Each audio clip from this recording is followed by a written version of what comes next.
Lección 6. La valoración del suelo y de sus elementos.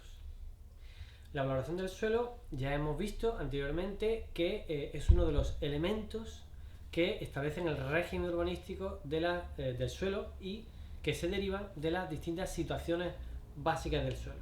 Pues bien, vamos a analizar en esta lección cuál es la valoración urbanística del suelo y dicha valoración hay que decir que es aquella que se determina por una parte en las actuaciones de transformación urbanística, bien en las expropiaciones o bien lo que son los procedimientos de responsabilidad patrimonial.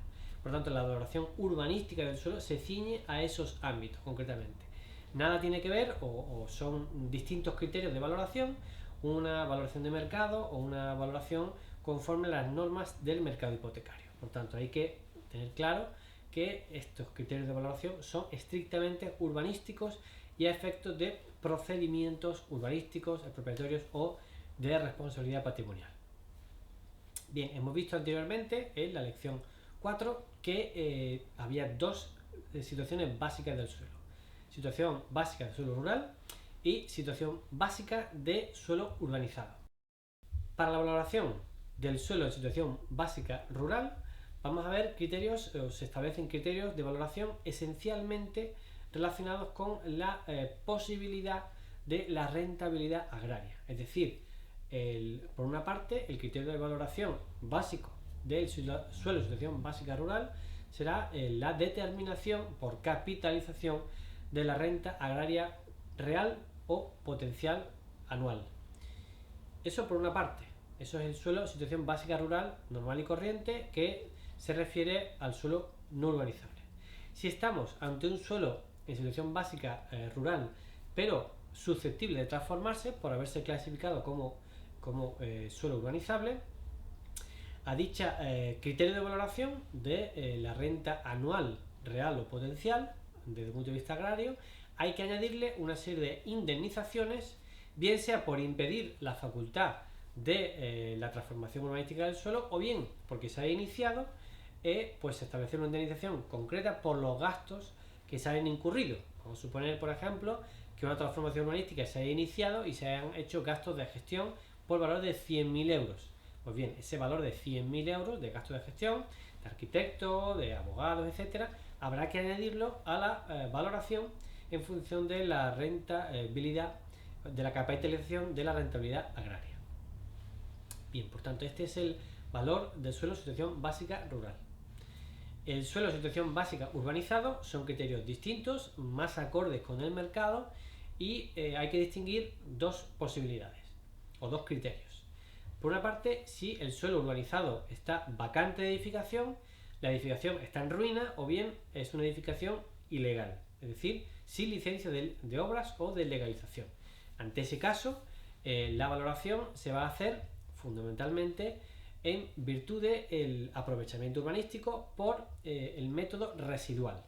Método residual que estará basado fundamentalmente en valorar el edificio potencial, quitarle todos los costes de construcción, costes de financiación y demás, y el residuo, ese valor, va a ser el suelo, el valor del suelo, el valor urbanístico del suelo. En caso de que no tengamos, digamos, una ordenación urbanística concreta para establecer ese valor residual, tendríamos que ver el valor del entorno, ¿vale? Por tanto, ese sería de un suelo vacante.